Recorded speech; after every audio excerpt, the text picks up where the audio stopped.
आपकी? मैं Ravi Pratap, general secretary, जिला बार एसोसिएशन मुजफ्फरपुर।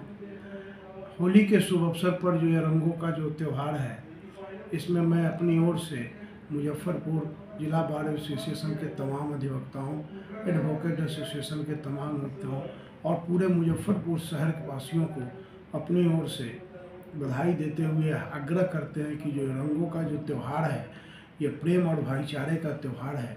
इस त्यौहार में सभी लोग प्रेम और भाईचारा बनाए रखें और शांति प्रिय इस होली के पर्व का उमंग लें और आनंद से होली मनाएं।